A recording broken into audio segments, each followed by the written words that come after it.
Yeah, good afternoon, sir. Our director, Dr. Atul Patil, sir, has joined. Yes. Wow. Yeah, yeah. Welcome, sir. Thank you. So, Professor Rajabhau, if all are said, we can begin with the permission of our esteemed guest speakers. Yes, sir. Abhishek, sir, Yes, sir. please make co-host to Dhun Kumar Alni. She has joined.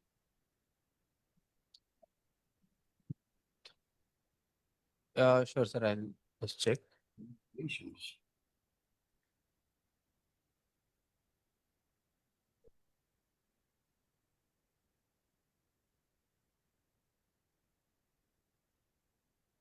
Ajay, sir. Hello. Yes sir बोला. Sir अभिषेक गुजर नावाला host करा ना. मला ठीक. Handle करता येईल सगळं इथं. ठीक आहे.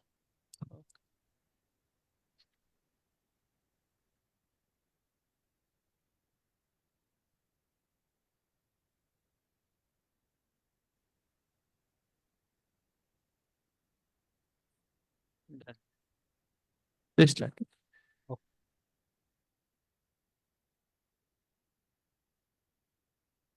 Okay.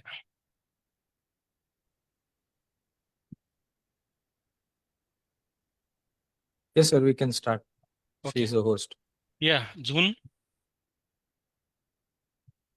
Yes. Yeah, we can start now.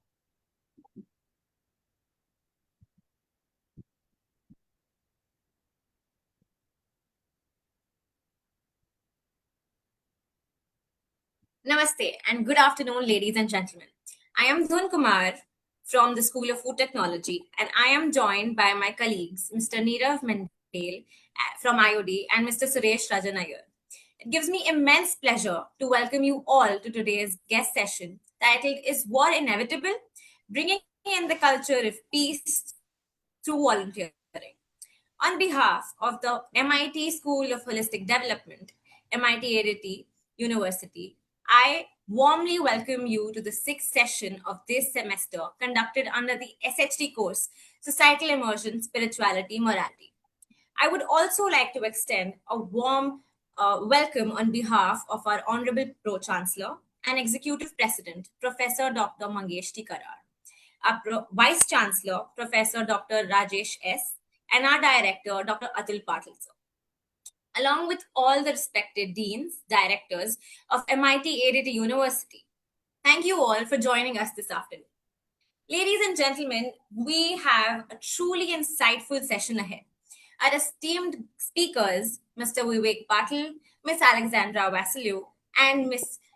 Indra Chapa Rubero, volunteers of Service Civil International, SCI, will share their perspectives on the thought-provoking theme, Is War Inevitable? Bringing in the culture of peace through volunteering. Through their experiences and insights, we hope to explore how volunteering can foster understanding, cooperation, and a culture of peace in our global society. We are also privileged to have with us Dr. Atul Patil, sir, Director of the School of Holistic Development, MIT ADT University, Pune, whose constant guidance and support makes such enriching sessions possible. I would also like to warmly greet all the deans, directors, heads of associations, institutions, and departments, faculty members, and my dear friends who have joined us today. Once again, a very warm welcome to everyone present here. With that, let us begin this session. I now request Dr. Atul Patil, sir, Director of School of Holistic Development, to kindly deliver the welcome address and introduce our esteemed guest speakers. Over to you, sir. Yeah, thank you, Ms. Doon, for that, warm welcome and for setting the tone for the event. Good afternoon, everyone. It's really great to see you all here today. At MIT School of Holistic Development, MIT ADT University, we always try to look beyond textbooks and discuss what is actually happening in the world. And today's topic is war inevitable. Couldn't be more timely because as we look at the news today, especially the growing tensions that we see in the world, resulting into serious wars. It's really very overwhelming and concerning. And that is exactly why this session is so important today. And I request all dear students to actively participate because you are the ones who will be leading the world tomorrow. And it's up to you to decide if you continue the cycle of conflict or if we choose to build a culture of peace. And that we can build through the service and volunteering. And therefore, you have a crucial role as the youth of the world to play. To help us figure this out, we have three wonderful guests from across the globe who live and breathe this mission. First, I'd like to welcome Ms. Alexandra. She's from Greece. She's from Greece and she has spent nearly 40 years teaching and leading peace initiatives through Service Civil International. She's a true expert of this movement, and we are really thankful to you, ma'am, for accepting our invitation and gracing the occasion. We also have with us Ms. Indra Chapa from Sri Lanka. She is a pharmacist and researcher who shows us that no matter what your profession might be, whether you are in science or healthcare, you can still be a powerful peace ambassador. So we thank you, ma'am, for joining us this afternoon. And finally, we have Mr. Vivek Patil from right here in India. He's a stock market expert who has balanced a successful career with a lifelong commitment to volunteering for peace since the early 80s. We thank you, sir, for accepting our invitation.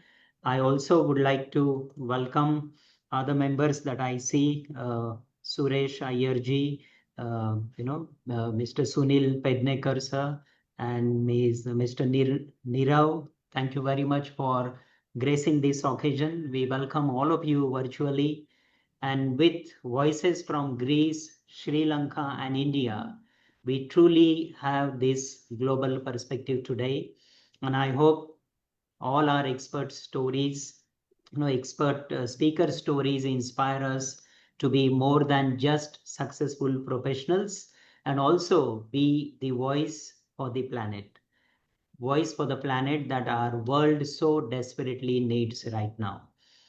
I would also like to make a mention that at our university campus, we also host the World Peace Dome promoting world peace. And that is how today's session is very much relevant to what even we as a university promote. So I once again welcome all our esteemed expert speakers and dignitaries. Thank you very much. Over to you, Ms. Dan.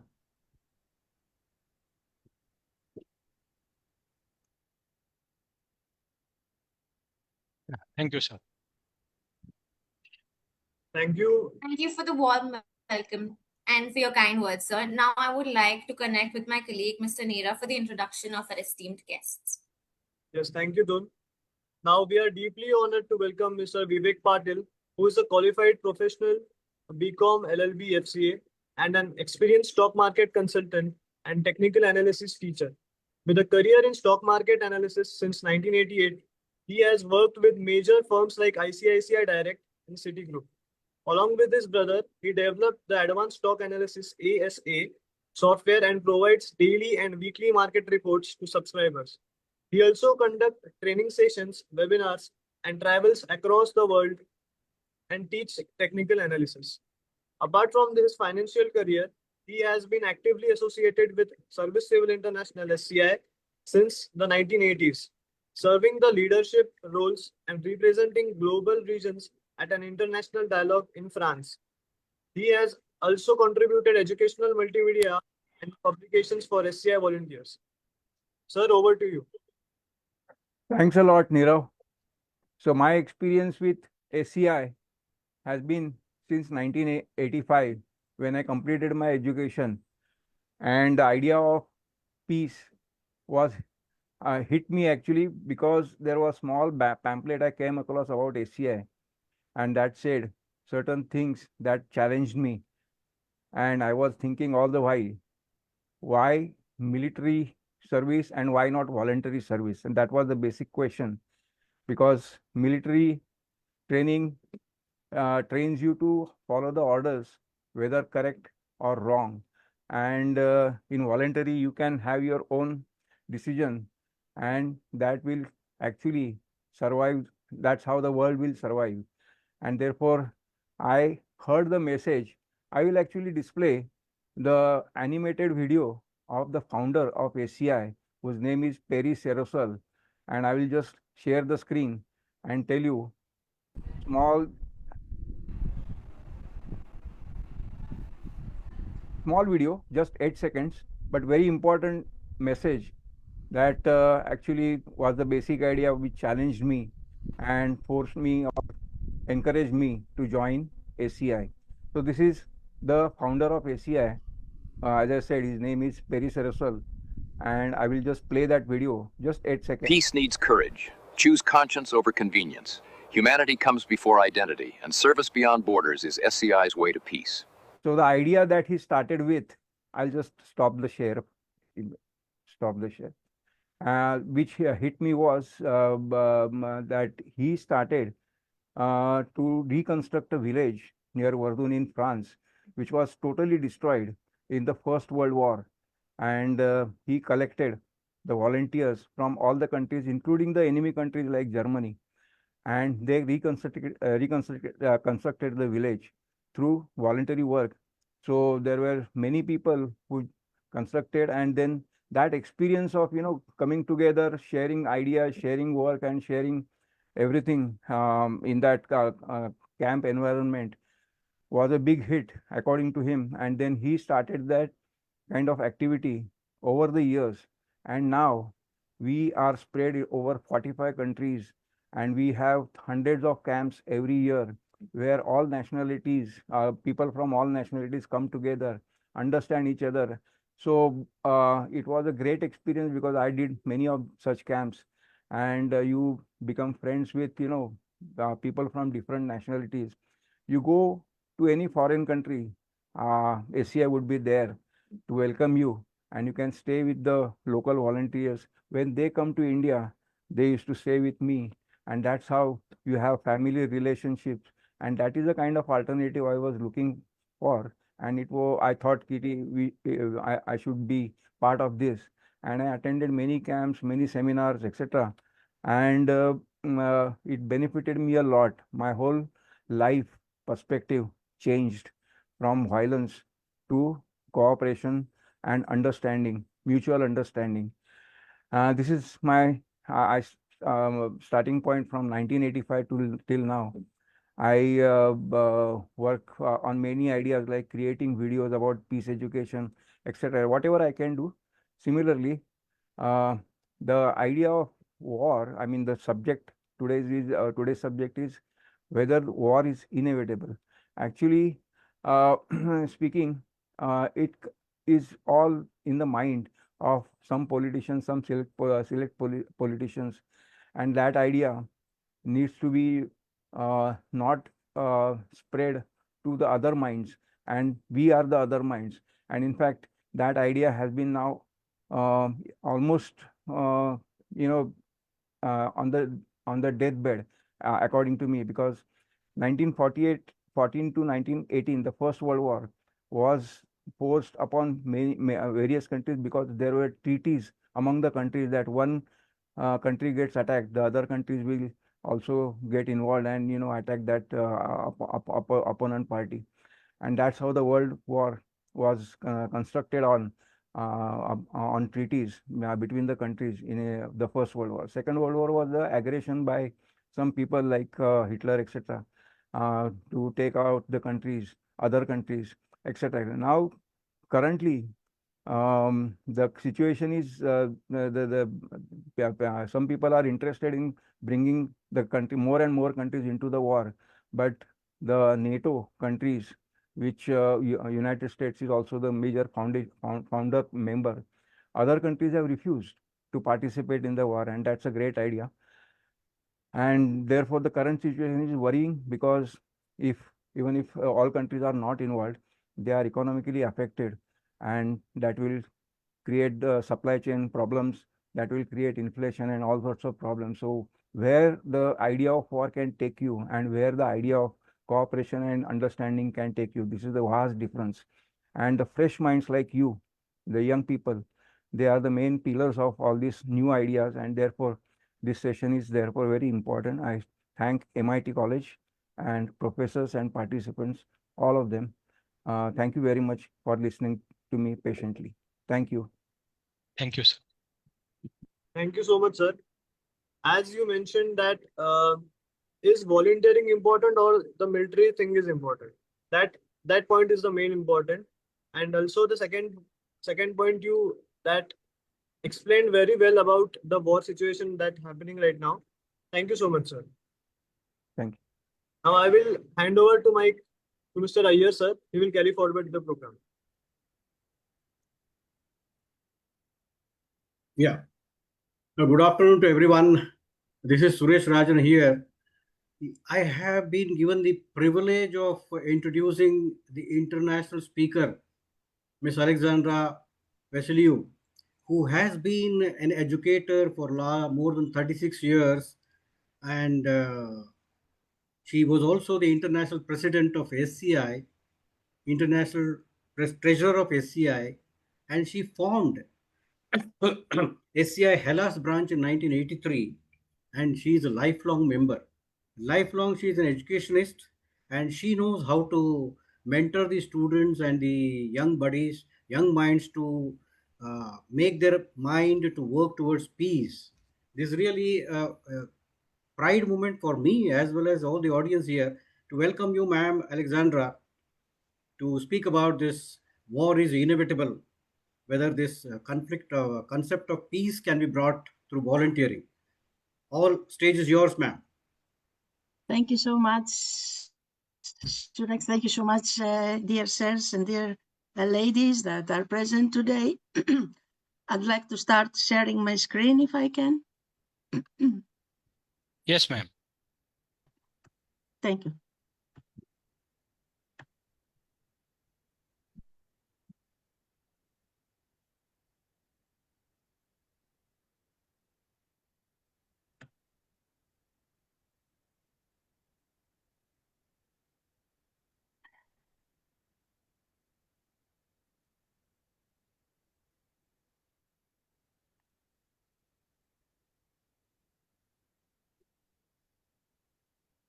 So this is what I chose to speak to you. Sorry for the delay.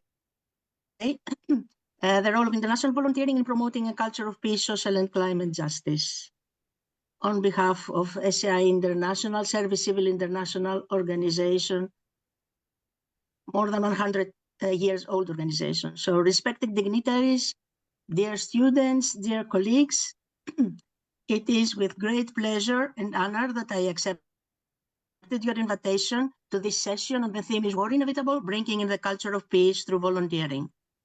I hope that this interactive space where you passionate young university students come together will be a space where we can all share how words and deeds converge together to bring about transformation and change, and how the international volunteering contributes to building bridges across the divides of people and advocates for a world of peace.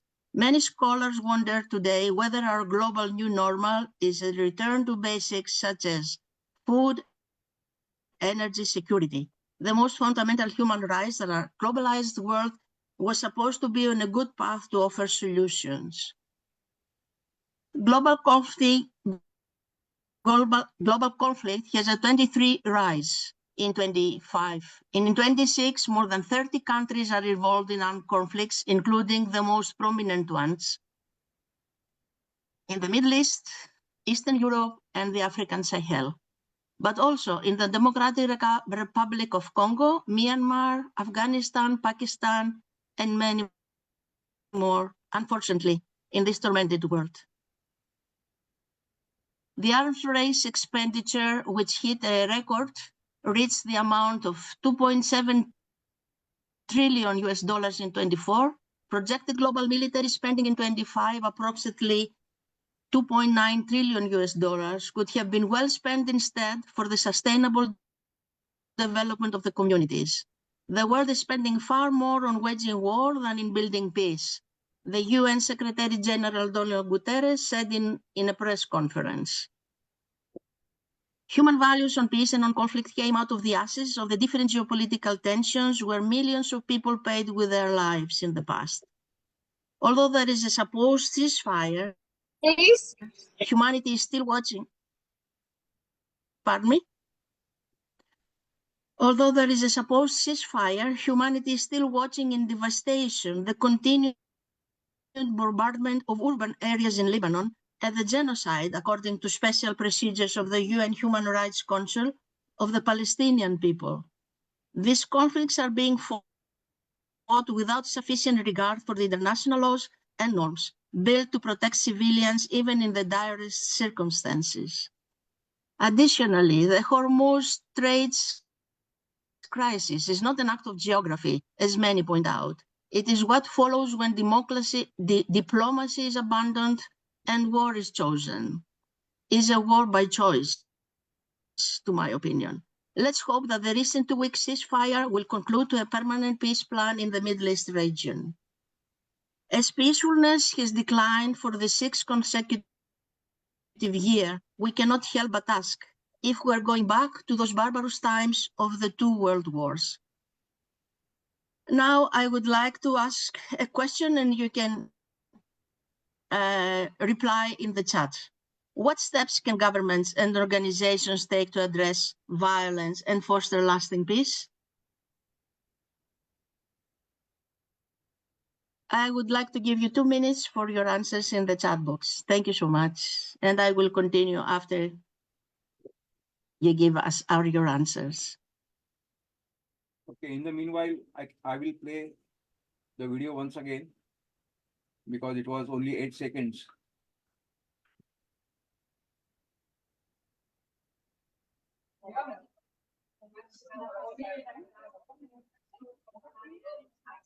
Peace needs courage. Choose conscience over convenience. Humanity comes before identity, and service beyond borders is SCI's way to peace.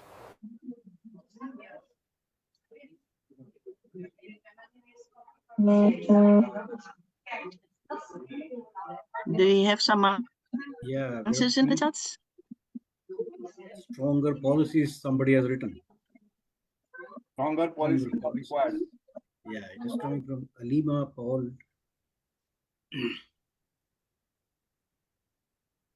Would like to make this presentation a little bit interactive for you, for the students. So if you would like to take the cards and write your own opinions, would be much appreciated. Somebody has come with this top give licenses for arms and export. Yeah. Good. That's coming up. Now, people are getting up now to answer your question about the peace. What the government should do. Any government or any institutions also take the responsibility of bringing peace to the humanity.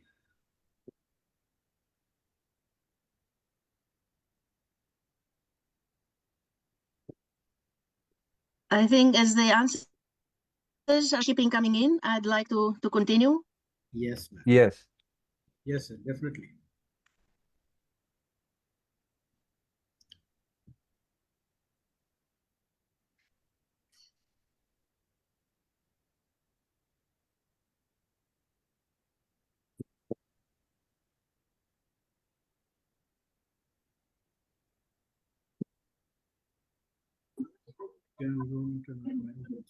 Hello.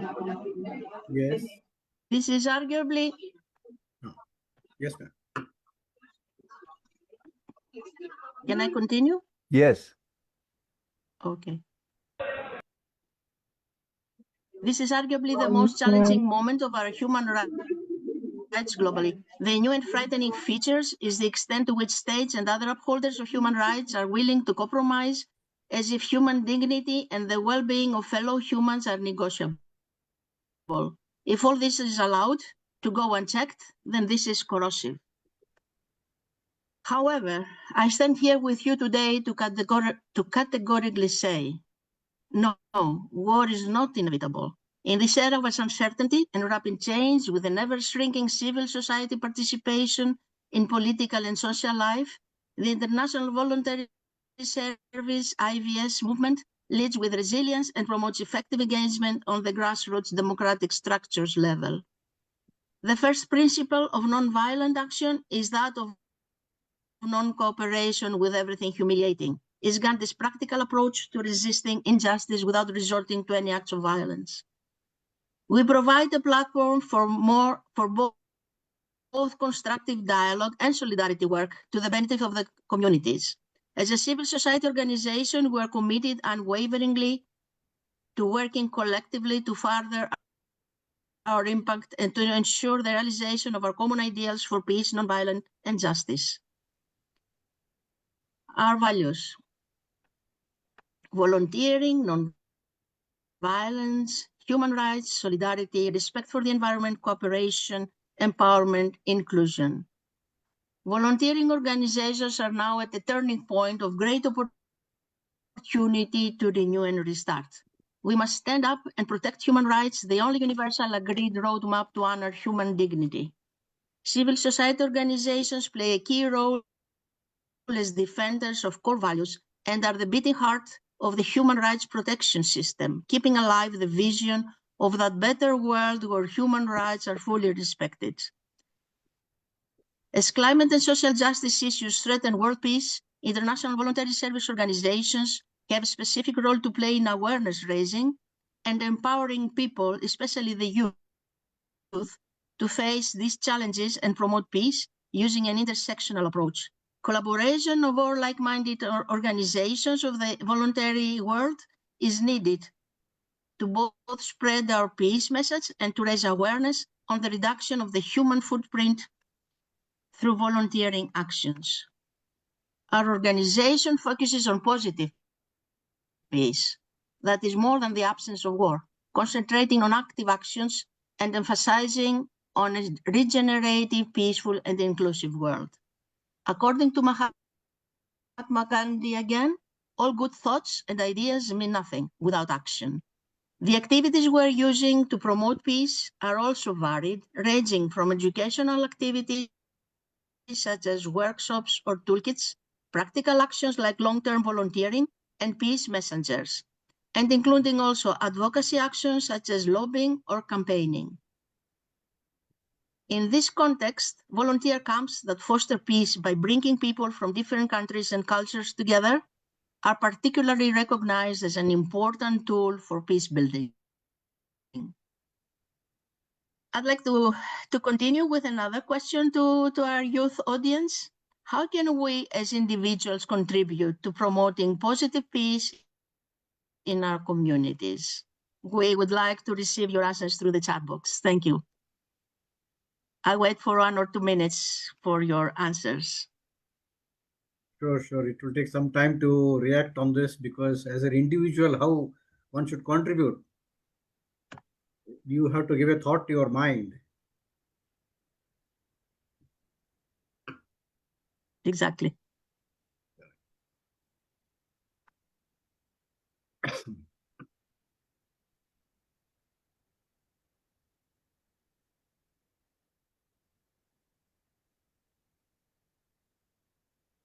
Somebody has written the start with our immediate circles. From the basic, Mhm. primary, the circle where you live or where you reside in the society or in the area. You have to start the process from there, and then it has to enter into a concentric circles, enlarging the areas and districts and regions. We have to start from oneself first and then come out with others. That's what I feel. So,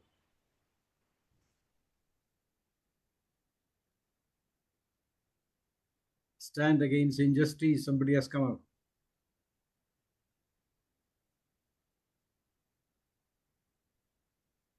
Answers are pouring, Alexa, ma'am. Yes, the answers will be coming in. Valuable. We appreciate your input. Thank you so much. I will continue and then you can keep Yes, sending in your ideas.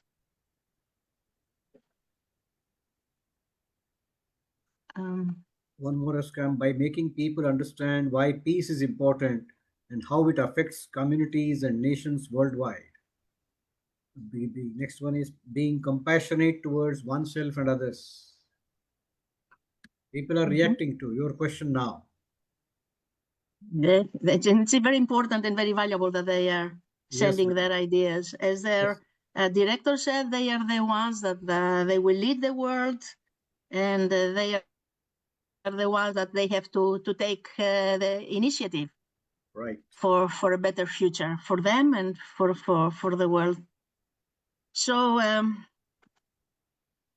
among different projects that are we employ in SCI and we take pride in for 26 is the Creative Peace Youth Activism for Climate Justice project, which responds to two urgent realities for young people: the accelerating climate crisis and the rise of militarization.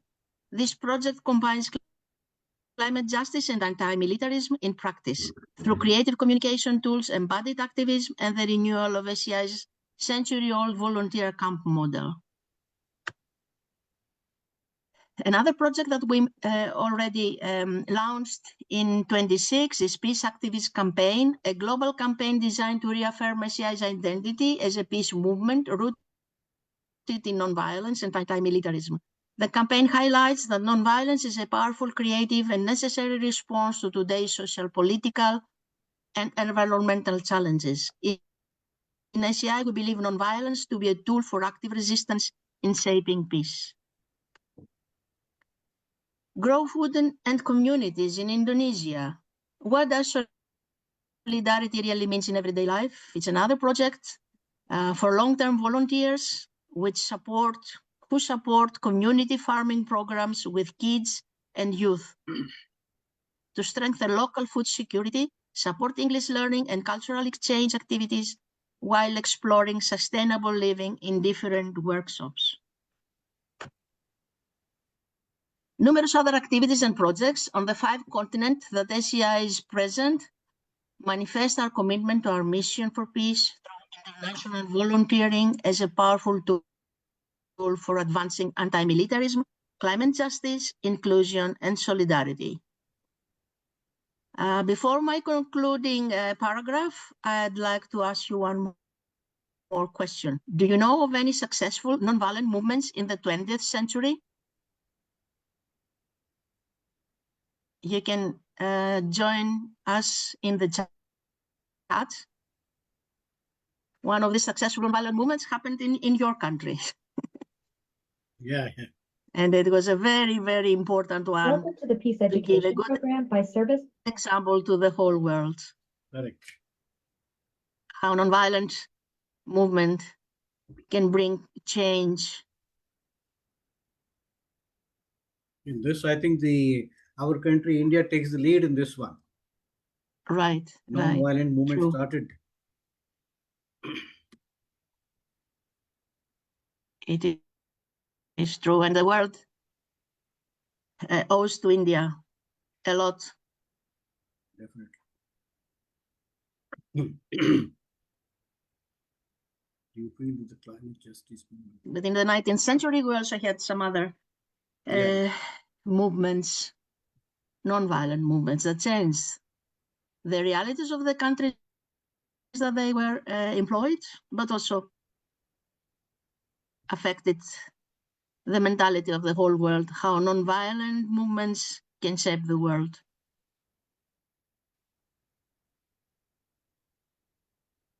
Maybe you can think of South Africa, what has happened in South Africa, the apartheid movement, actually, it happened. System, and who was the leader against apartheid?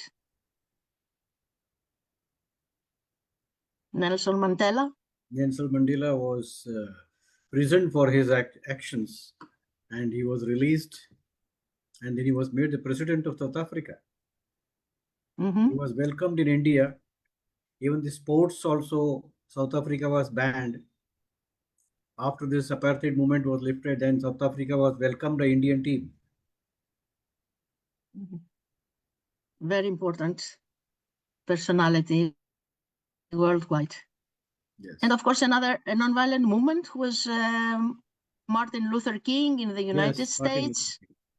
And yes, and the racial discrimination happening in the United States and how he fought against it non-violently, and laws in the United States after this movement started changing. Climate justice movement, including youth.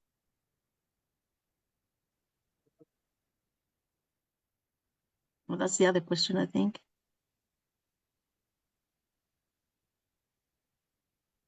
Yes, movement in Serbia. Yeah. Serbia has come up, Satyagraha led by Gandhiji. I think people are starting to discuss quiz number 4. Do you Yes, feel that the climate justice movement is inclusive of youth in your country? Not fully equally, somebody said.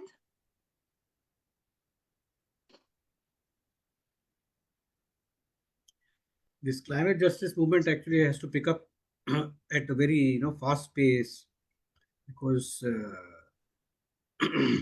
climate it has to be conducive enough to live on this planet, and the entire world is going towards the making it not conducive enough to live in here, because a lot of wars are taking place, and deforestation is going on. Extinction Rebellion fully includes youth. Somebody answered to us. Extinction Rebellion fully includes youth. Oh my.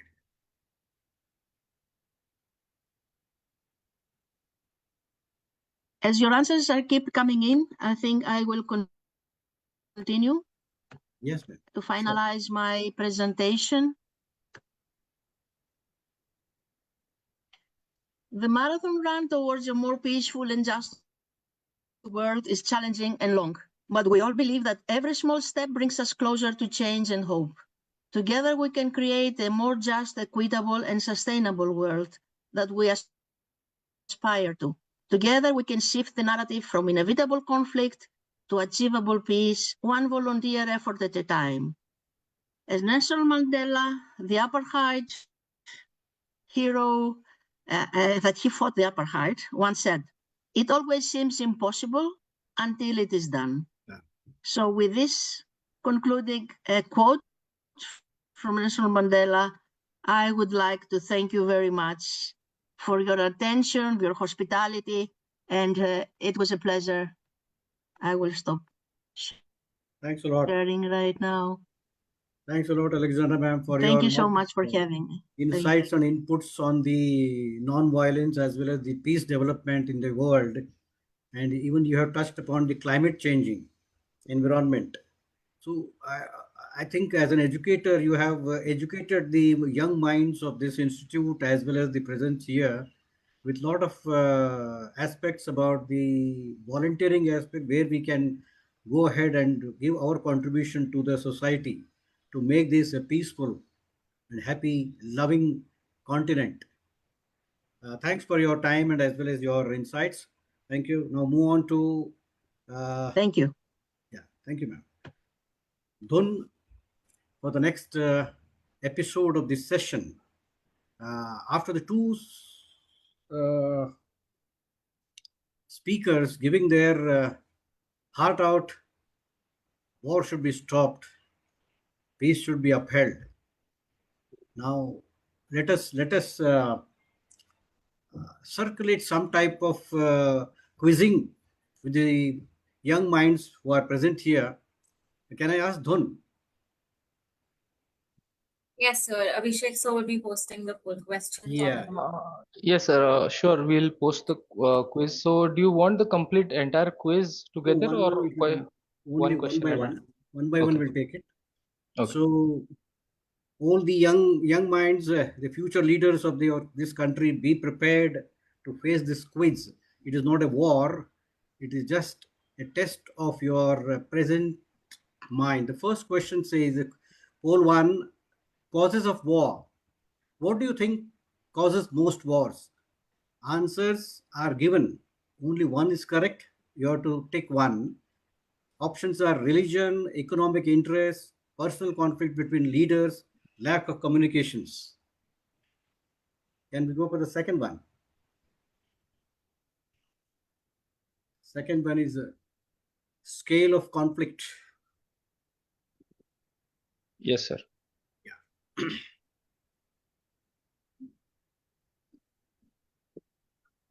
Scale of conflict. The second question coming up to you. How many countries currently have active conflicts? This answer was very, very clear in Alexandra ma'am's presentation. I would give the option to you: less than 5, 5 to 10, 10 to 20, or more than 20. This answer would be very, very easy for you guys if you are more attentive in Alexandra's presentation. The third question which comes to up on your screen is core debate. War is sometimes necessary to maintain peace. You have to choose any one of those. Either you agree, either you disagree, or you say, I'm not sure. This is again related to the present situation in the world which is going on. What do you require to maintain peace? Shall we go on to the fourth question now? This is impact reality. Poll 4, impact reality. The question is, what has historically saved more lives? Choice is only one is correct, but options are wars, peace agreement, military alliances, weapons technology. You have to click any one of that, which will give you the correct answer. Can we move on to the poll number 5 question? Is non-violence example. Non-violence example. Question is, which movement is globally known for non-violent resistance? Options are French Revolution, Indian Freedom Movement, Russian Revolution, American Civil War. There is one which is correct.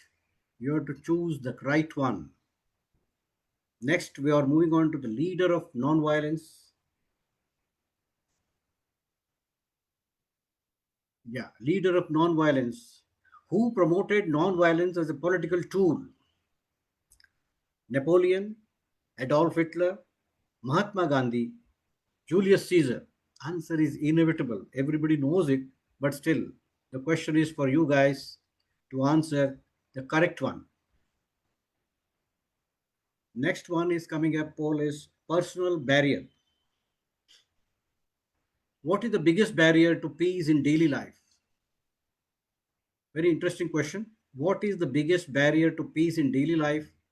Is it anger, or is misunderstanding, or is it ego, or all of the above? Mind you guys, this all the questions, there are 9 polls you have to answer within 10 to 15 seconds. The 8th one which is coming up on your screen is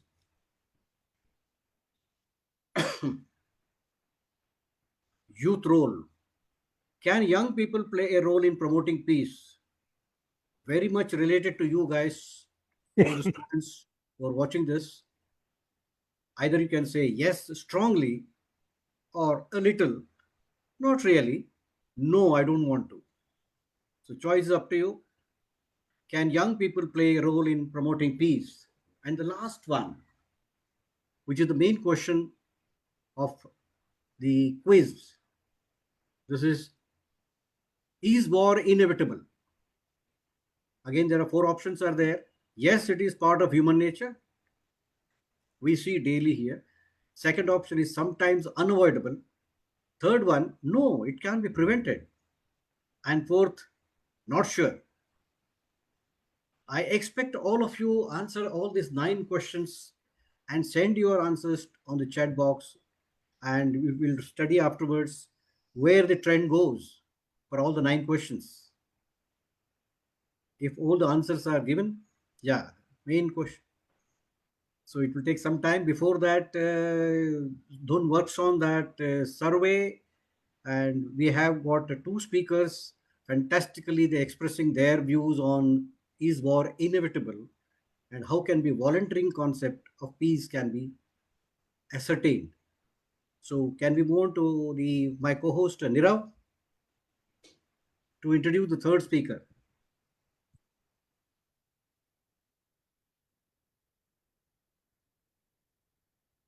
Meanwhile,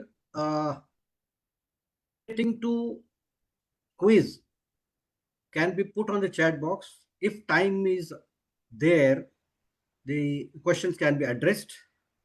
Otherwise, all you have to wait till the third speaker finishes her presentation. Afterwards, if time is allowed, then we can go for that. Yes, Nirav. Yes, thank you, Ayush. Now we will move forward to next speaker. We are deeply honored to welcome Ms. Indrachapa Ruberu, who is a pharmacist, researcher, and chief strategy officer at DG Meet Education, with a strong commitment to public health, education, and community service. Currently pursuing masters in philosophy and holding a degree of bachelor in pharmacy. She has have demonstrated academic excellence and research capability. She has experience in pharmacovigilance, academic research, and teaching biology at the advanced level. Her research focuses on plant-based therapeutics and nanotechnology applications in healthcare. Actively engaged in global and community health initiatives, she contributes to organizations like the People's Health Movement and OWSD, participating in international forums and policy discussions. Her key strengths include research and academic writing, project management, and proficiency in analytical and IT tools such as SPSS. Thank you so much, ma'am. Over to you. Thank you, Nirav, and thank you for the team for this invitation. It's a great pleasure to have young people interested in concepts of peace. So I will share my screen.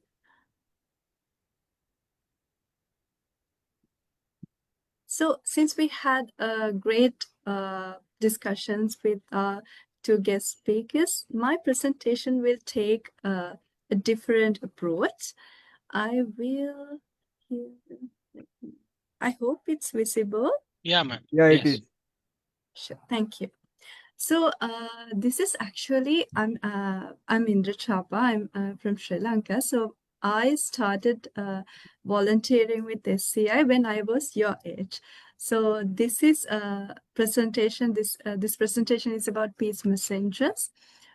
So my presentation is kind of a hybrid. It's a presentation for you to get to know, but I hope and I invite you all to notice the structure because it gives a mini compact version of our peace messengers course we are doing. So you can have an idea how we bring this message of peace, share this message of peace with anyone who's Ma'am, can I interested. interrupt you here, please? Your face is not properly visible. Can you adjust your camera? Let me check. Where can I do that? I'm sorry. Slightly up. Let me stop sharing for a bit. Take it slightly up. Oh, sorry. Ah, yes. Yeah. Now Okay. correct. Thank you. I'll share again. Yes. So I was talking about peace messengers. So I hope you have attention to the structure a bit so that you can become a peace messenger as well. So this is all about brainstorming the idea of peace, and we'll talk a bit about nonviolence approach and also the peace messenger course we are doing and in SCI. Right, it's not moving.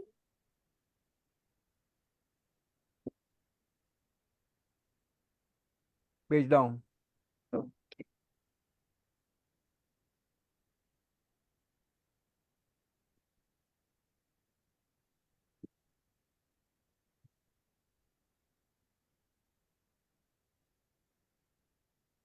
So I will give you a question from the beginning.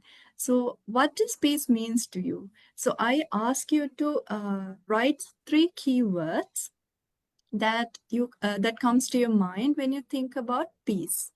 When you hear the word peace, what are the 3 keywords that comes to your mind? You can write in the chat as well.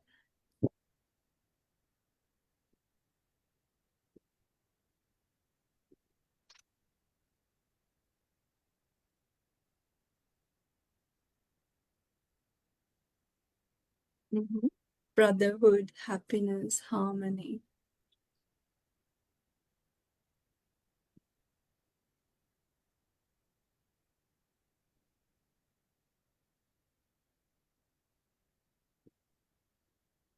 Freedom.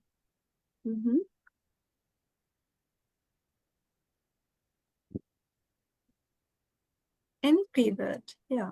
Freedom of speech, yes. Love, yes. Solidarity, anti-militarism, yes. Clear mind, yes, of course. No violence, harmony. Harmony.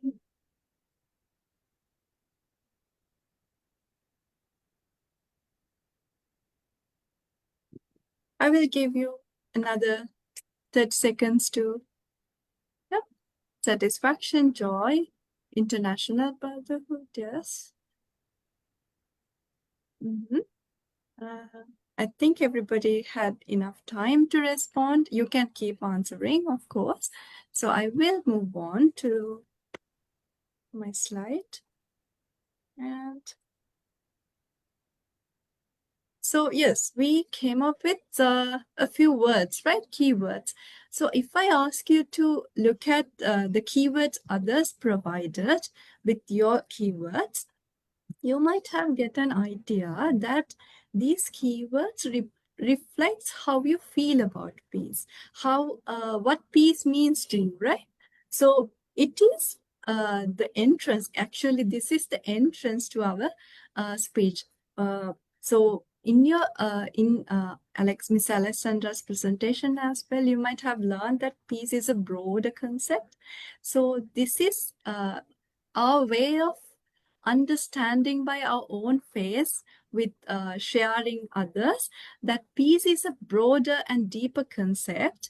And we in SCI, we talk about peace in 3 different levels. So with those keywords, you might have seen some keywords reflects about inner peace and some were more beyond a broader picture, right? So like anti-militarism, having no war, etc. So these kind of keywords reflects these 3 words, 3 different aspects and 3 different levels. So if I talk more about inner peace, in previous speech as well, you might have seen that you can't talk about peace when you are not in peace with yourself, right? So yes, it reflects mindfulness, adopting positive traits, and also living in a balanced, harmonious life, as well as learning and growing, also eliminating the negative traits, right? So the next level is micro level. We don't live alone in a society, right? So normally we interact with humans in our day-to-day life. It may be our work environment, home environment, a friend circle, maybe even voluntary groups that you are joined with, even your village community. So these kind of micro environments require you to be peaceful. So when we are promoting peace in this level, we have to acquire certain traits. If I would ask you to think of a person that you perceive as a peaceful person, that motivates and encourages you to be peaceful, think of their traits. If you see, you may understand that they might be great listeners and compassionate people, right? So these kind of interpersonal skills, peaceful traits would help us to promote peace in this micro level. So this is actually interpersonal interactions, peaceful way of conflict resolution. I'm sorry. Yes? Nothing. Is this a question or? Go ahead. No. Chandra You Chapa. can proceed. Indra Chapa, go ahead. Okay, sure. Thank you. So, and also, as Alessandra mentioned, we highlight in SCI the approach of non-violence. Now let's move on to the third level. It is actually normally when we talk about peace, we think of world peace as well. So this is the bigger picture. We talk about the socio-economic and deeper complex nature of world issues that are challenging for peace. And it is not just with peace with countries, peace among nations, not just that. It actually talks about peace with nature, animals, even it goes beyond like peace with each planet, right? The planetary peace. So it is the broader picture of peace. So when we learn about peace, we have to understand these three levels, and we have to promote and take actions accordingly. And okay, let's move on to the next. I'm not sure why it is a bit slow to the transition. Okay, now I will share with you a tool that we use for these kind of dialogues when we are talking about peace. It's called Peace Barometer. This is also again for you to a chance for you to engage. This is a statement. I have shared a statement, simple statement. You have to share to which extent you agree or disagree with this statement. I have given some percentages for you to have an idea, but it's not limited to that. You're free to give any kind of percentage. If you agree completely, you can share 100%. If you're like not agreeing with this statement, you can say 0%. So if you're in between, maybe 99%, you can share. But you have to share why you think so with us. So my statement is, you can't talk about peace when basic human needs like food, water are not met. What do you think about this statement? I will give you 1 minute to give your answers. You have to put a percentage. If you are agreeing, that percentage reflects to which extent you are agreeing.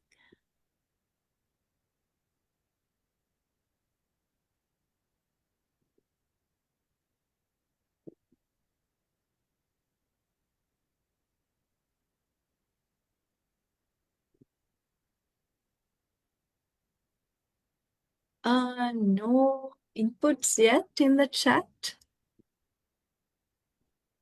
I hope it's clear, the instructions are clear to everyone.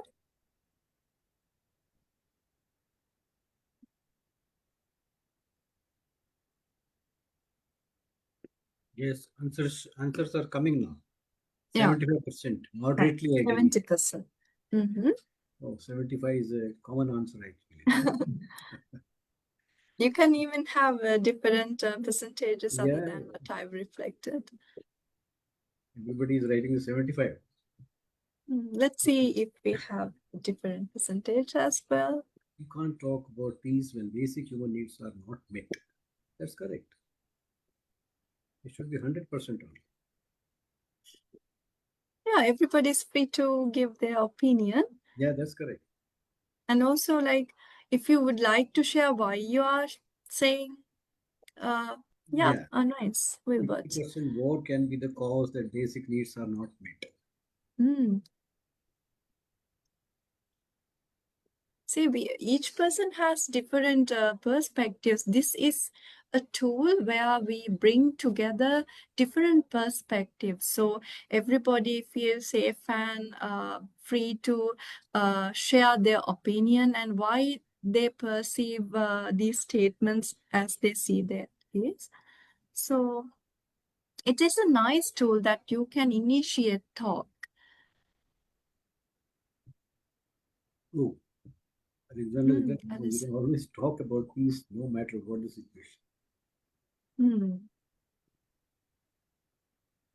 So there's no right or wrong answer. It is actually for us to understand that peace is very important, and also like how each people have, we can see, we see the same thing in different angles. So it is for us to understand how to approach as a peace messenger to bring this message, the concept to the world. So that's it, right? So I think Alessandra's percentage is 100%. So we have, I assume, is it Alessandra? Would you like to share? No, I completely disagree with the statement. You can I- talk about peace. No, we can always talk about peace. So completely disagree. I see. Zero. Thank you. Thank you for the clarification. Yes. So yes. So you can talk about peace when I think people can see how this interpretation is perceived by each people, right? So actually, yes, peace is very important, and we initiate peace talks with these kind of tools, so to stir up these perspectives and learn from each other. See, I learned from Alessandra that yes, this peace can be talked when in every situation, and I learned from Wilbert that war can be sometimes a cause for not meeting these needs. So it's just a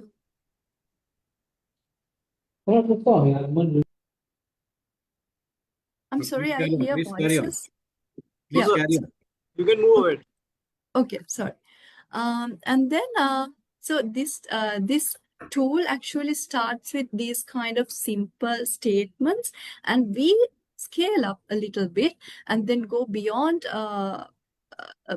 complex statements involve war situations and non-violence. So these kind of statements we scale up with each question with a group. So this is for you to introduce peace barometer. So I'll move on to so as you can see, there's no right or wrong answer. We are learning from each other and brainstorming how important it is to carry out these kind of initiatives to raise awareness about peace. Okay, next slide.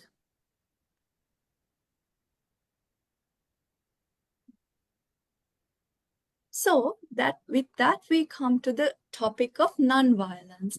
So in previous poll, you might have seen some questions like, is war needed in some situations? Those kind of questions were there. And I saw some answers, like some agreed to some extent as well.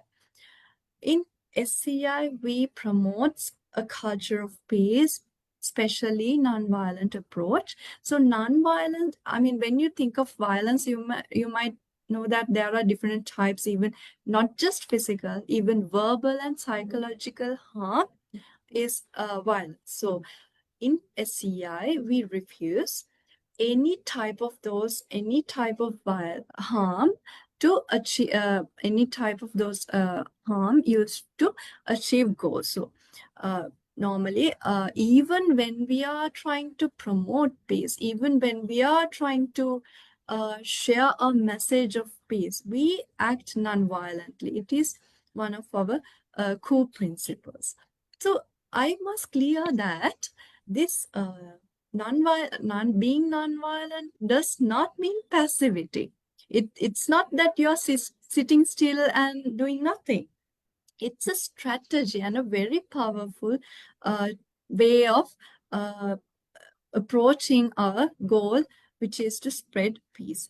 So it emphasizes respect for all beings. So through dialogues, education, and compassion, we can have a non-violent approach. Let's move on to the next slide. So, yes, and I'm very thankful for Alexandra to bring this question in your presentation. what are the non-violent movements that you know. So with that brainstorm, I would save the time.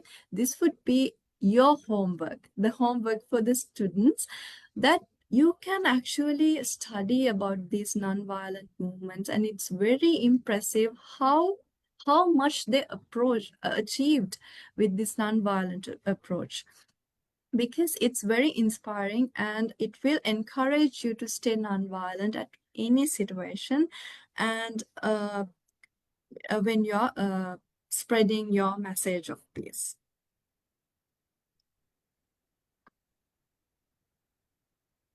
So why non-violence matters? That's why. So normally I will ask you to reflect the poll that we had before, because it's very important that in peace messengers we also do not give direct answers. We do not expect you to have the right answer, but it is more like you are learning from each other and you are brainstorming and kind of realizing within that oh, my thoughts, my previous opinions were a bit focused on a limited scope that I had, but now with these exchanges, my scope, the weave has been broadened. So your perspective can change once you hear to others' opinions as well. So I would ask you to reflect the poll question about, was war necessary in situations? So I would ask you to think of that answers, think of your answer for that question and read this slide.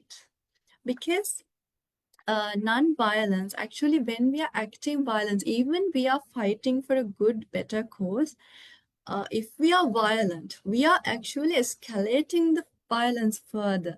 So acting non-violence is actually breaking that cycle of violence.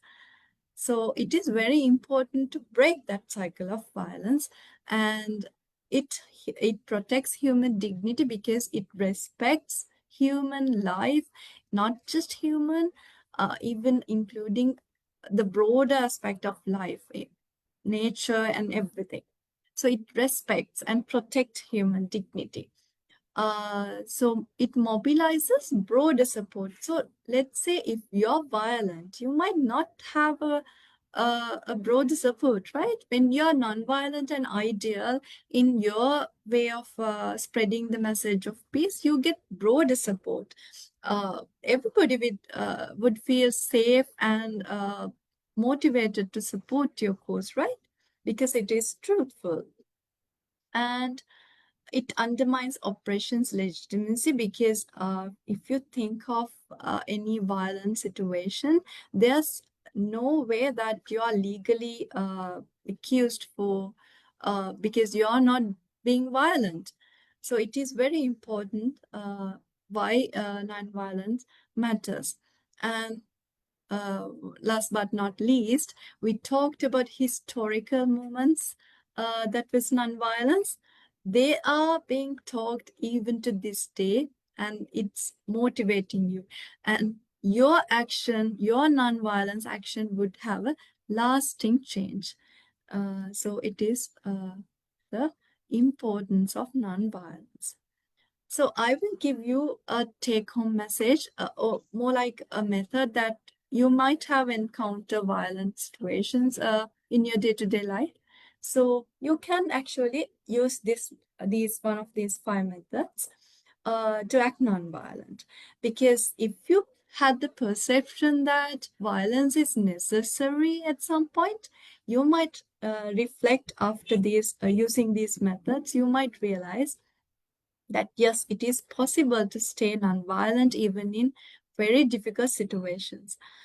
So involve others. First method is involving somebody else. So they could stay as a bystander supporting you, or you can assign and give them responsibilities in this situation, and you can, as a team, involve and resolve this situation, which is very effective. And addressing. So the second method is actually involves communicating. So we talked a bit earlier that you can learn when you are living in communities, you have to have certain traits, certain positive traits that to spread the message of peace, right? So you can use these assertive communication, assertive and peaceful communication to address and kind of talk to the both sides in any violent situation. There are two sides involved, like the party who's committing the violent act or the behavior, or the one who's being victimized.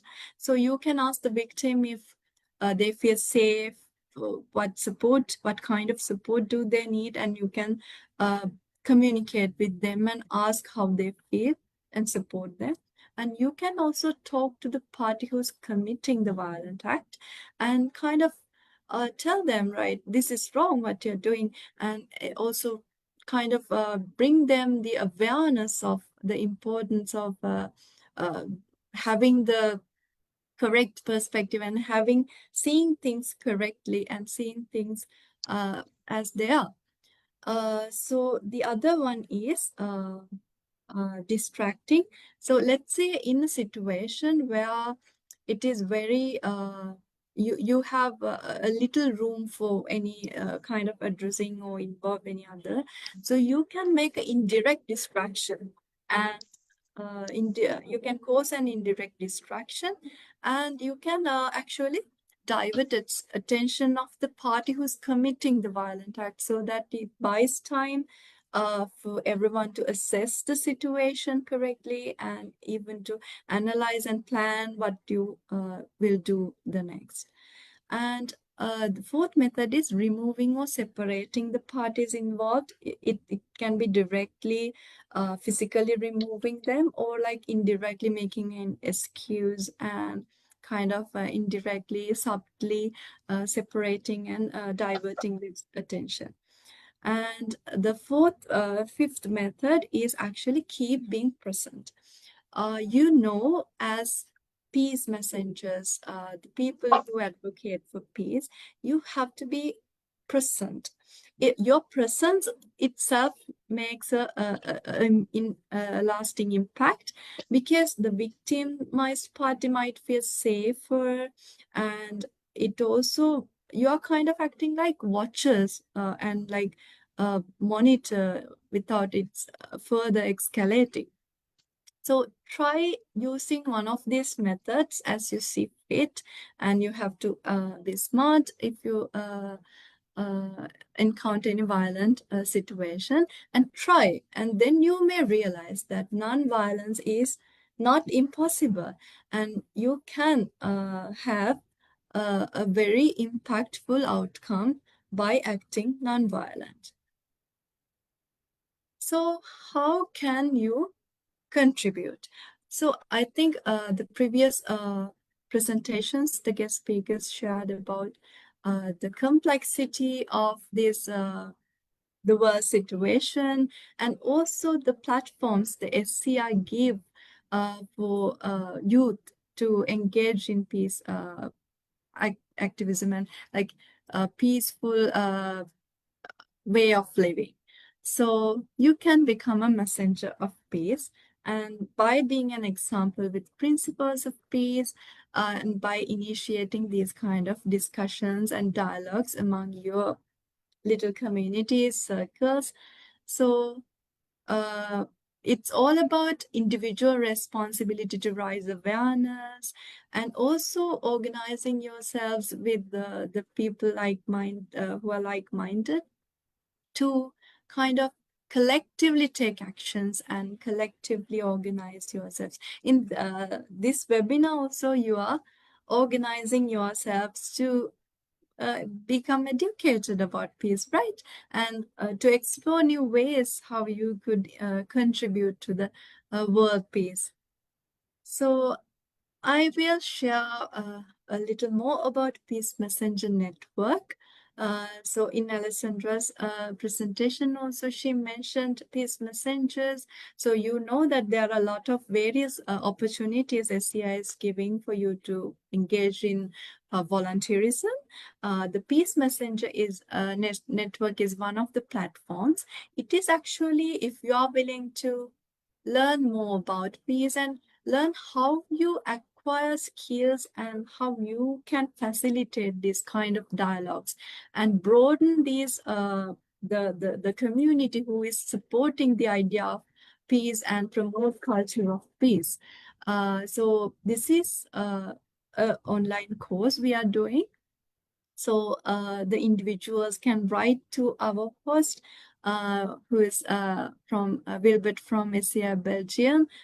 He is joined with us today as well.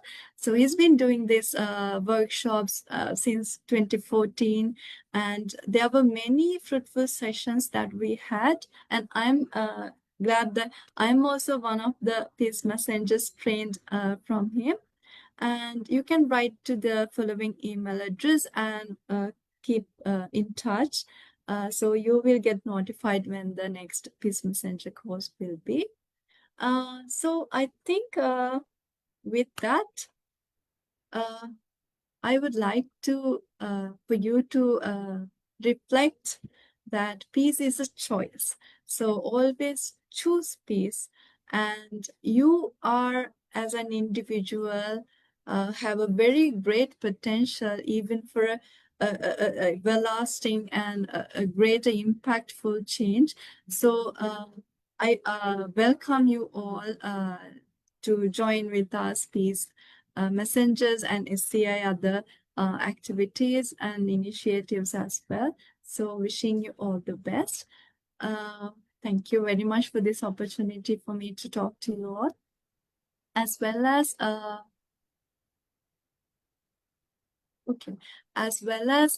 would like to ask you to see how talk went. I would love if our presentation is more interactive. With the time, I'm not sure, because we have a few more questions for the Peace Barometer prepared. We didn't share. Let's see if we have adequate time, so you can understand how this Peace Messenger course would go and learn how to facilitate these kind of talks, because it is a very safe space that everybody can share their perspective, because there's no right or wrong answer unless peace is the right answer and non-violence approach is the right answer. Yes, I would like to conclude my presentation now, and if you have any questions, they are mostly welcomed. I will hand over to the host now. Thank you so much, Indrajaba ma'am. First of all, you have lovely accent. Thank you so much for your valuable insights. Your talk left a lasting impression of all of us and had a privilege of attending. So before moving forward, I would like to ask Vivek Patil sir to share his experience on SCI. What is SCI? What all through he went, and share his experience. Thank you so much. Thank you, Nirav. One of the small incident that I would recollect and share with you is the one I used to stay or live inside a small shanty kind of houses which are constructed by the government, and it was just small room, 140 square foot, very small rooms, and there used to be daily some kind of problems, conflicts. One fellow, my neighbor, actually attacked me. Just a small scale, experience that I wanted to share, that it's better to forget, because after that attack, I left that area. I went to stay somewhere else. And then after 5, 6 years, I met the same fellow. And I actually, on my own, said hi. And he said hi. and we talked for half an hour. And this is the fellow who actually attacked me. And he had forgotten, I had forgotten. So this conflict resolution thing is like, you have to forget what has happened and move on. And that move on is very, very important. Uh, uh, and suddenly he started communicating and we became friends again. I mean, this is, both of us had forgotten the incident and we carried on with our life very well. And this is how it is. I mean, this is a small experience that I had, that, and the learning was that you better forget what has happened as a conflict. So forgetting is very important, and then moving ahead is also important. So this was my, and as far as SCI is concerned, I have seen many, orthodox style foreign volunteers who used to come to India for work camps, because SCI conducts about 2 to 3 work camps currently in India, but there are 40-50 work camps which are conducted outside India, and the fees are just food and a kind of very nominal fees. You can go there, you can share the work camp environment with many other nationalities, and there is a learning experience tremendous, that is lifelong, and you also get lifelong friends who still communicate. One other example was, I went to France and I stayed with a family, um, Remo, and Remo had an Indian wife, Chandra, and they had a um, small boy. When I went there, he was just 6 months old, and after 22 years, he visited me. He visited me, and he was traveling on a cycle. He traveled from France to India on cycle, and he said, "Ki I am Chandra." I said, "Who Chandra?" He said, "I am the son of Remo and Chandra." So I was so this thing, and he parked the cycle at my home, stayed with me for 2 weeks, 3 weeks. I mean, this is a kind of, generation to generation kind of an experience, and nowhere else but in SCI you can get this.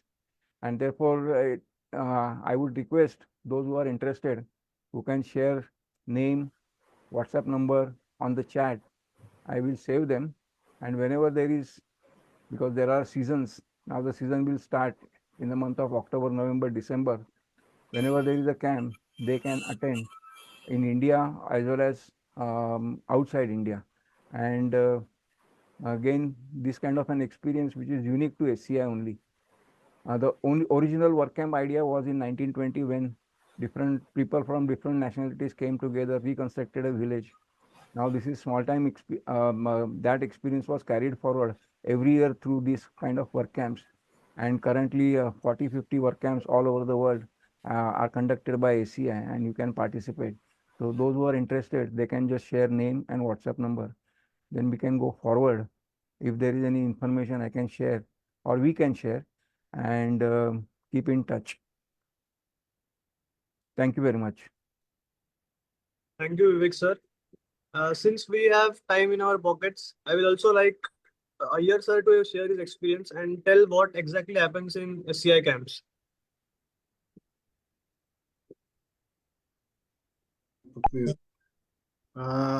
I'm actually, as Vivek told about his starting with SCI, I started somewhere in, I think, 89-90, if I'm not wrong, Vivek. Yes.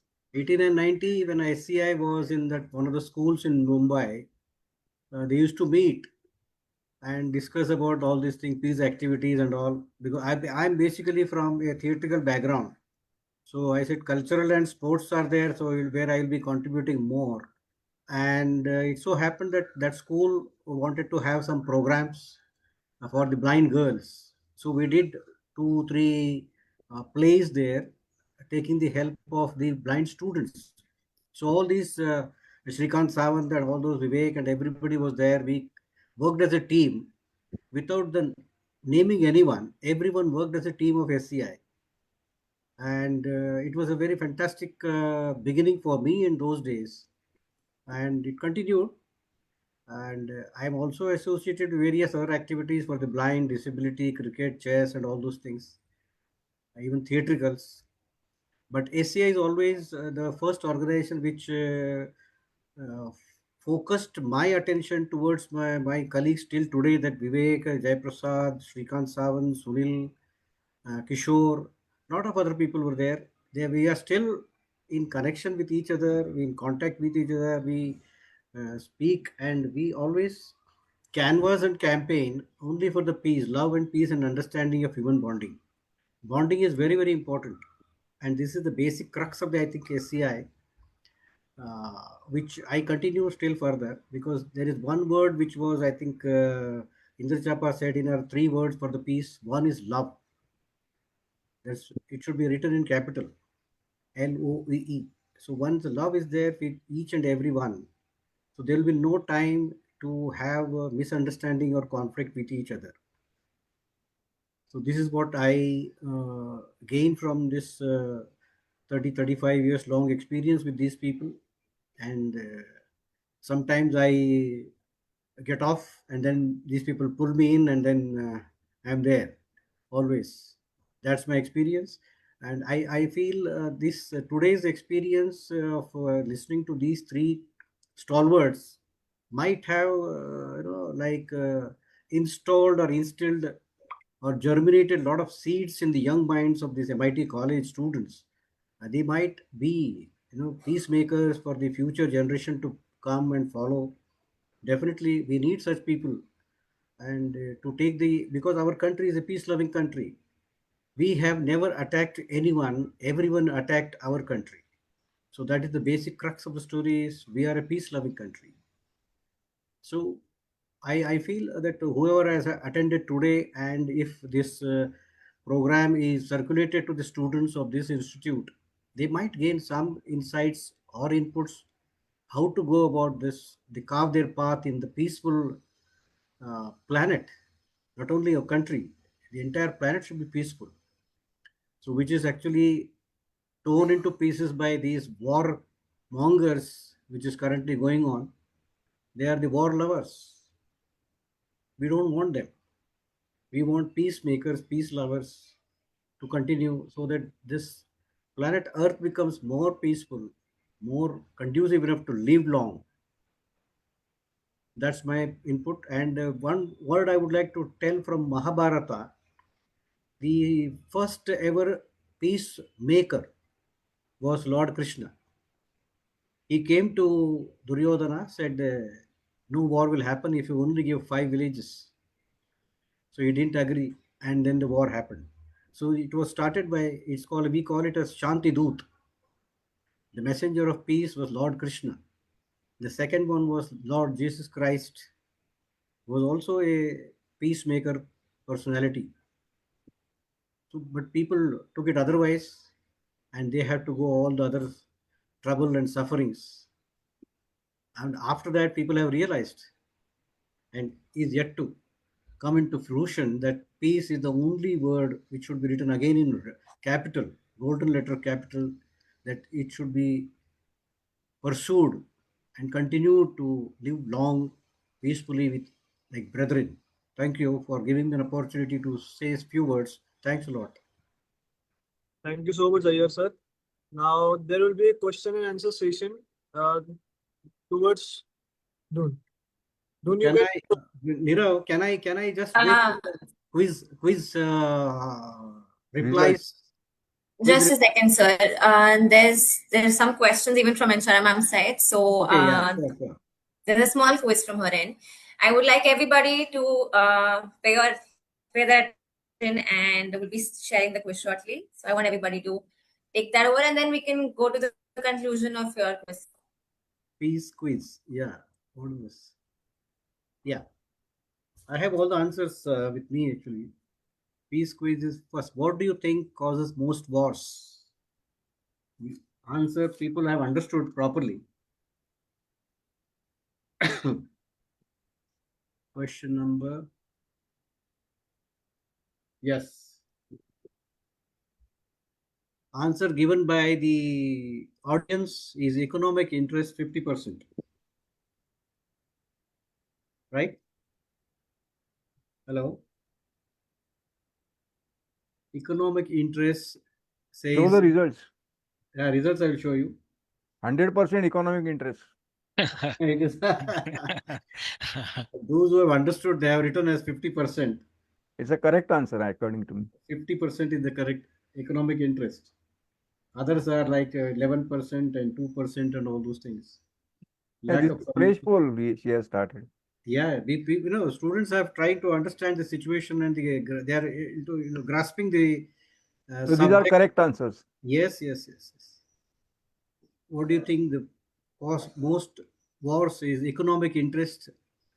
Out of the 18 people who have answered this question, 9 people have gone for economic interest. The second one, scale of conflict. Dun, show the previous results. Yes, sir. After this, with percent. I have shared the results with Iyer, sir. Yeah, I'm giving you the figures. Yeah, this is looking like a fresh poll. Yes, have sir. This is the quiz that ma'am has shared. This is the answer with answers. It is there. No, actually, This we is a don't have quiz. Okay, no problem. The one we did prior was. I will give the answers. No problem. I have written down.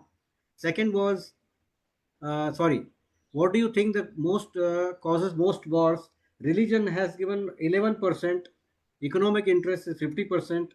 Leaders' personal conflicts is 2%, and lack of communication is 2% again. Yes, Can we so go for the I'll, second? sir, if you don't mind, I'll share the results one by Results, one. that's better. Second one, can you share? Scale of conflict. Yeah, yes, sir.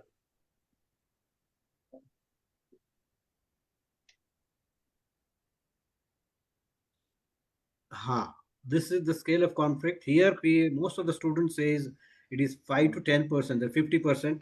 I think it was in Alexandra's ma'am's speech, it was more than 30. So here, that answer is not there. More than 20 should have been the correct one, but still. And I told you, the subject is sinking into the minds of the people who have attended. It's slowly, sipping in. The third question was core debate. War is sometimes necessary to maintain peace. Here, the agree and disagree both match together, 43% each. This is yet to break the shell. To maintain peace, war is necessary. At least 1% should have been more than agree. But anyway, both of them have come to 43% each. This reflects the conflict that we have. A conflict in the minds of the students who have Yes, answered this. yeah. Like they think that war is sometimes necessary, and some people say not necessary. Fantastic one. Next one is the impact reality, which is almost they have understood. Now, by the time I think the fourth poll came, I think everyone was ready with the correct answers. Like, after this, every answer is almost correct. What has historically saved more lives is peace agreement. 86% of the students have said yes, it is peace agreement which has saved more lives. Fantastic answers. The next poll is non-violence example. Again, this answer also is correctly given by the audience. Which movement is globally known for non-violent resistance? Is Indian freedom movement, 83%. I told you, after the fourth one, everybody started thinking in the right direction. Fifth one is leader of non-violence again. It is 89% Mahatma Gandhi. Adolf Hitler 5 and Napoleon with 5, but Mahatma Gandhi is above the rest. Next question is personal barrier. Personal barrier here is again very interesting. This one, all of the above is 89. I told couple of questions started. But the answer is correct. Answer is correct. This answer is from fourth. It is answer is correct. Till 3 they were a little bit mix up here and there, but answer from the fourth question from the poll answers coming to be correct answers Fantastic answer by the students. Next one is youth role. Again, strongly they agree. Yes. Can young people play a role in promoting peace? That means by this time, all of the minds who are sitting here attending the audience program have made up their mind to support, and SCI will be much benefited by this event. I think most of the people will come from here, Pune MIT College, and including the teaching and non-teaching staff also may be ready for that. Next, the last one is central theme. Main question. Here again, there is something which is, seesaw battle here. Is war inevitable? Somebody said yes. 17% people say it is part of human nature. 43% say sometimes unavoidable. And 33, no, it can be prevented. 33, which went little down. Not sure, there's 7%. Here again, this question was slightly dilly-dallying in the minds of the people. So I appreciate all those who have answered this with their minds putting into this thought and supporting whatever they have learned here and heard here from the three speakers, and putting their thoughts on the screen to show their solidarity with the subject today. And thank you all the audience for the quiz. I think now I hand it over to Nirav for a question answers. If anybody has any questions on the quiz, it can be put up here. So any speaker can raise the hands and answer the question. Thank you. Yes, Nirav. Yes. Now, if any questions are there by students or teaching staff or non-teaching staff, they can ask here in chat box, or just raise hand and we can on the.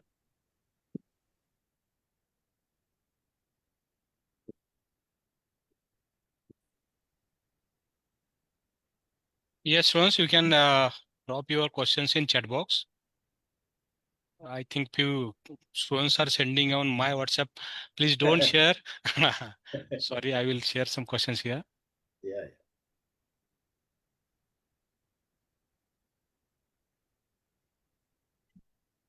Yeah.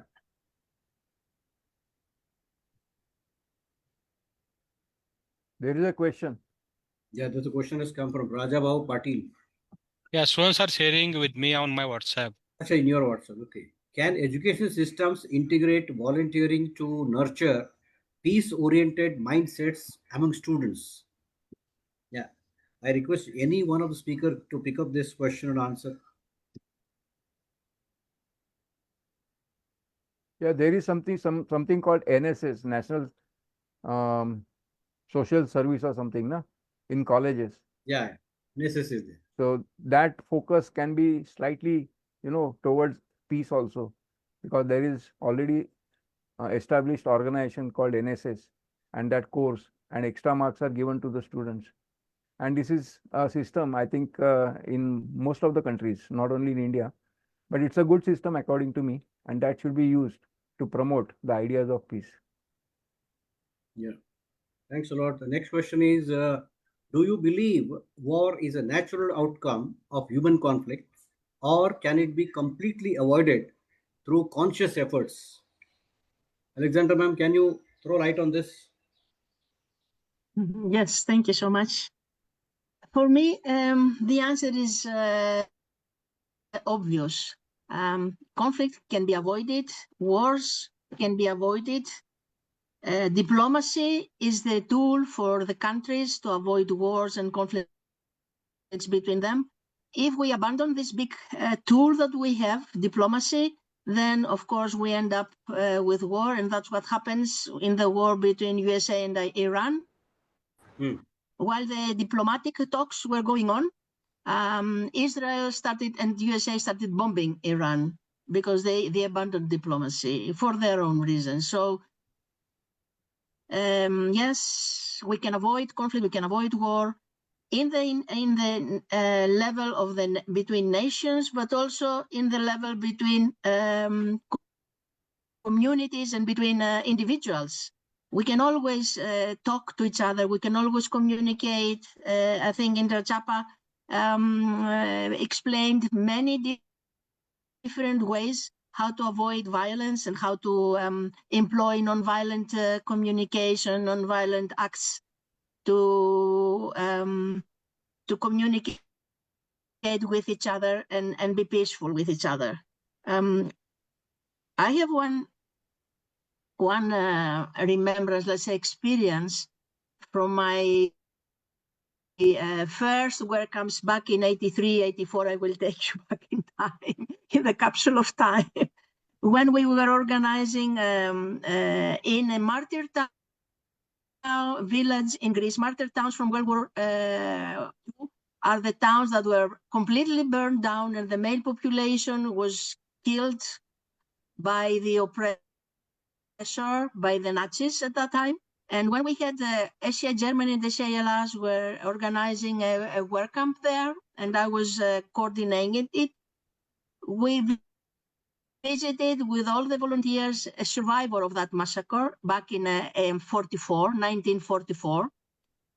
And this survivor was met with German volunteers, Austrian volunteers, and of course, other nationality volunteers. And right there, I experienced no resentment, no hard feelings, no passion, no resentment. And right there, I experienced compassion, understanding, forgiveness, and they were all able to discuss and talk. The survivor of the Nazi massacre and the youth and the next generation from Germany. That was a very, very big example of how communication, positive thinking, goodwill, compassion, kindness can bring us all together. Thank you. Thank you. Now, can I ask Indra Chapa to answer this question? What is the role of empathy and emotional intelligence in preventing conflicts and wars? Exactly. So, as you mentioned earlier, love should be in capital letters because we see that every war and these conflicted situations are based on these negative traits such as ego, greed. As Mahatma Gandhi mentioned, that we have enough for everyone. It's just greed that preventing from us sharing. So these the deep root causes of these conflicts, if we reflect it on, they are very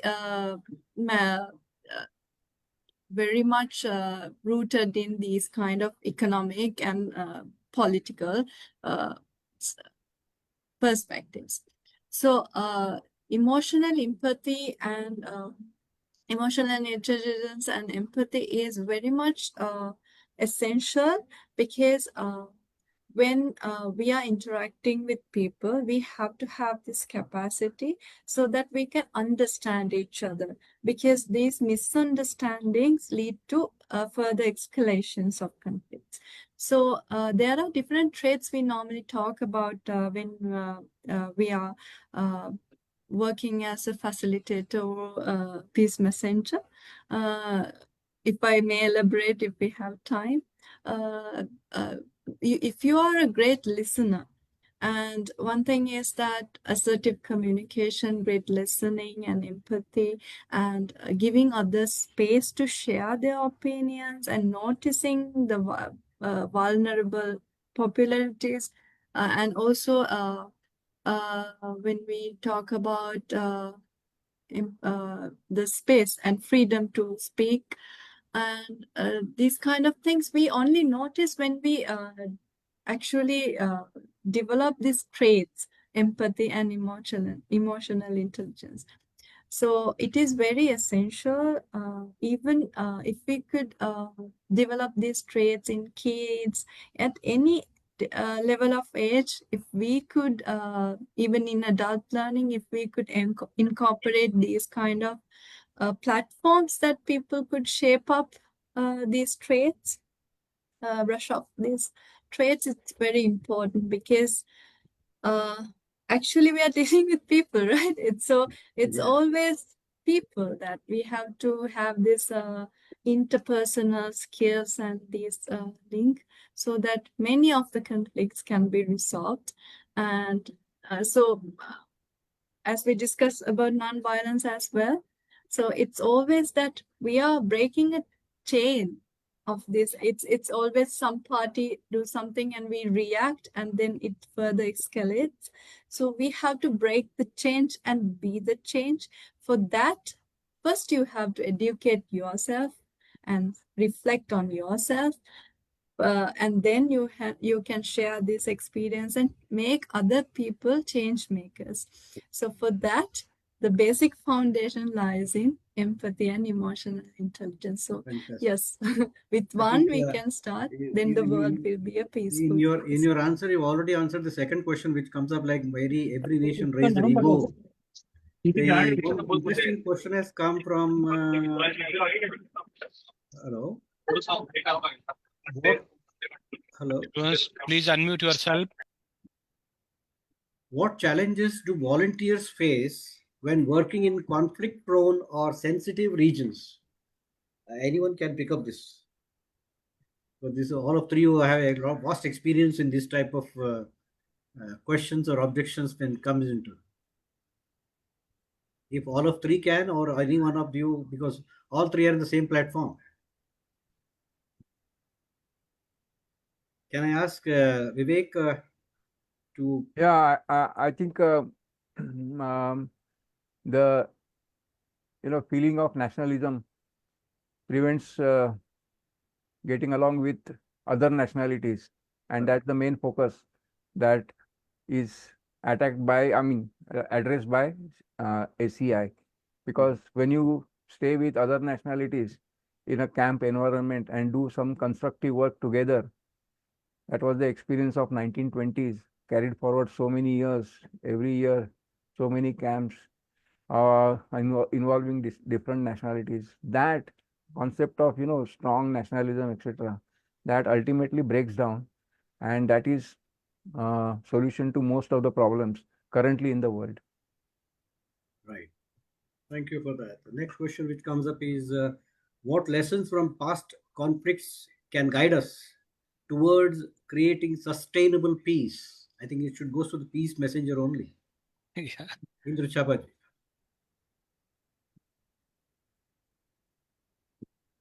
You're on mute, Indra. Yeah, please. Yes. So that's why I gave that homework for the students to go through all the non-violent movements that we had in the past, because sustainability comes with the everlasting solution that we are looking for. So yes, I always emphasize with my circles that you can't talk about peace when you're not peaceful with yourself. So as we talk about ego and greed, these negative traits, yes, first learn, first seek the truth, and always develop these traits about objective personalities. I mean, like, you see things as they are, and you learn to assess the situations in an objective manner, and that way it lays the foundation, and then you can scale up your actions with organizing with like-minded people. And if they are not like-minded, as we had different agreements about the percentages and the reasons for the necessity of war, as I took an example, if they are not like-minded, then you can have these discussions and dialogues, and then you can raise awareness. So every individual have this responsibility as to raise awareness, and then you can take collective action, and it's more like you can agree on these principles of peace and this set of moral values, and without giving away those moral values, you can fight for the right cause together as a group.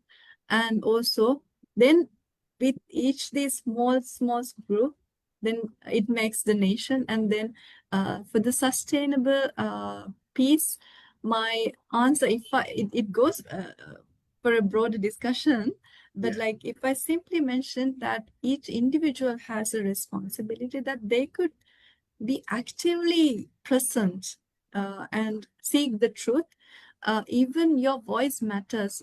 Let's say it's a huge conflict or war going on in somewhere far away, but you can still speak the truth. You can still spread awareness so that your voices together makes a huge difference, huge noise, and it becomes a global movement.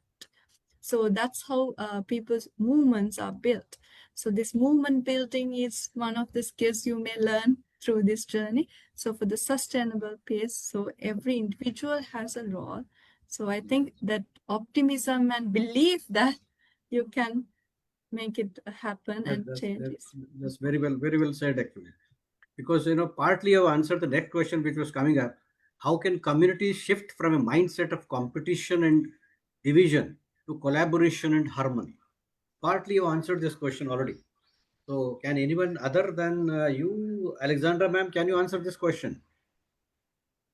How can communities shift from a mindset of competition and division to collaboration and harmony? Yes,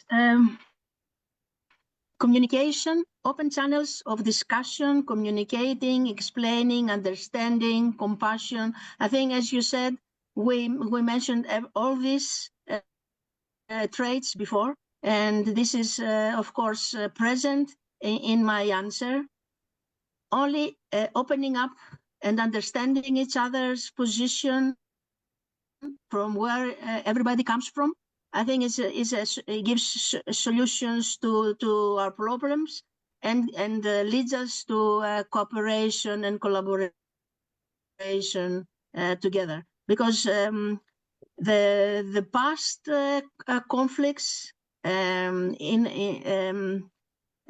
we learned from it was only destruction, it was only catastrophe, and there was nothing good coming out of conflicts worldwide. So the only solution to sustaining peace is opening up the channels of communication, employ diplomatic channels, understand, show compassion, show empathy. I think, to me, this is what SCI Service Civil International is employing in its projects, and this is the way to go forward. Thank you, Suresh. Thank you. Thanks a lot. I think time is getting over. Time is getting over. Okay. Yes. Either I'll allow either Dun or Nirav to take on further. Yes. Yes, Dun, you can go for vote of thanks. Okay.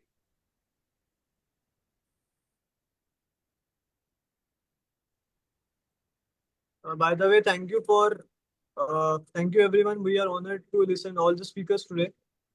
Thank you for joining us today and gracing the occasion with our kind presence and sharing your knowledge, experience, and wisdom about is war inevitable, bringing in the culture of peace through volunteering. We all now move forward to vote of thanks by Dun.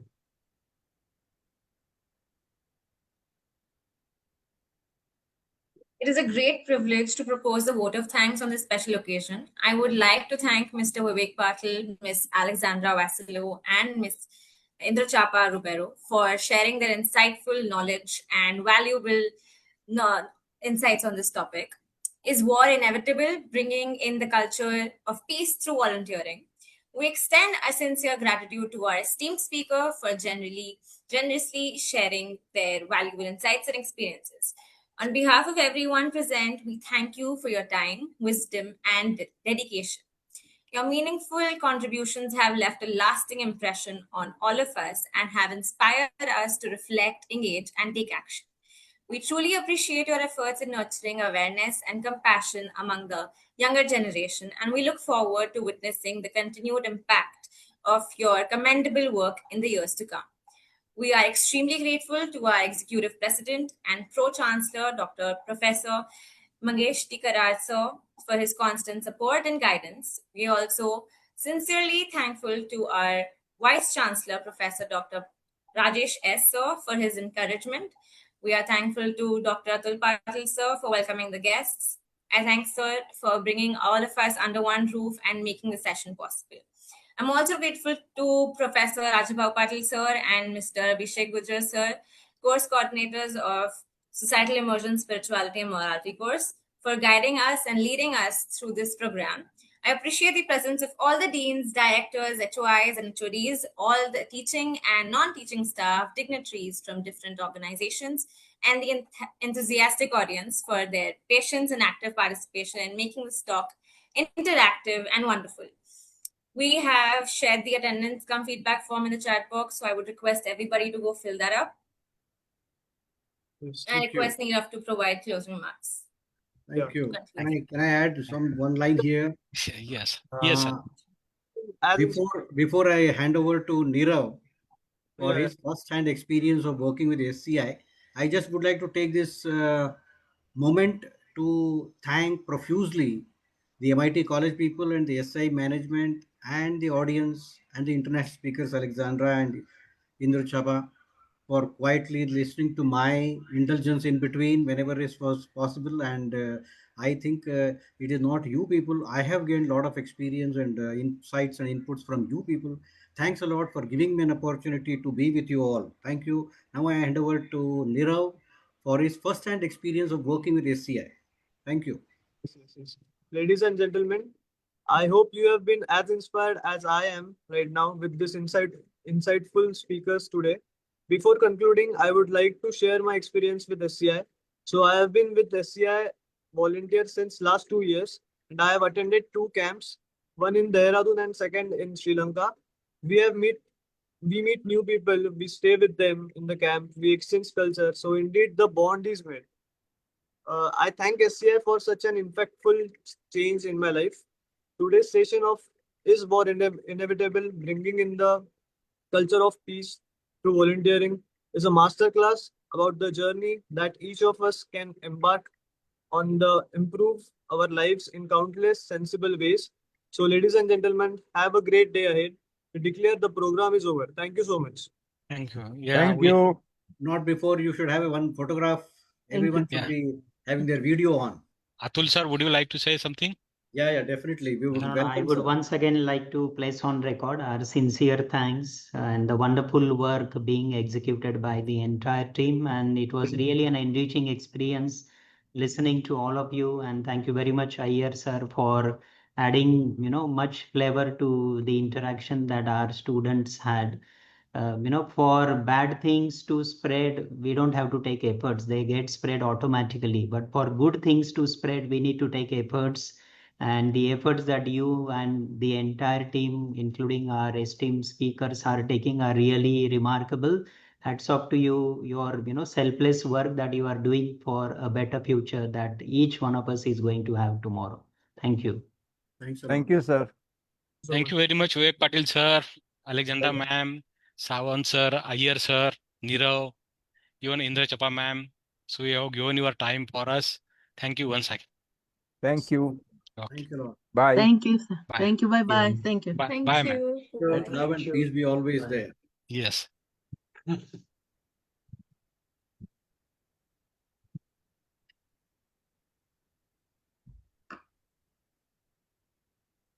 Yes. Jai Prasad is come. Arey wah. I was listening. Good. Not a problem. Good. He's a veteran, sir. ये हम लोग ही हैं. Anyway, The recording is closed. I think it is closed. I might be because it's done by the college people. So no, this meeting is being live streamed. Yeah, recording must have been over by the time. Anyway, thanks for giving me an opportunity here. Thank you, Sunil and Kishore. No, and well done. Well done, Nayak. Suresh. Huh? You're most welcome. Yeah, so nice.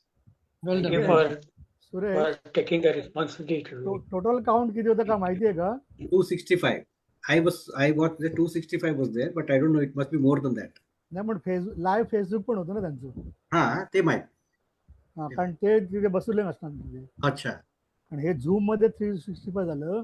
हम्म. आणि ते Facebook live वेगळं असेल. Okay.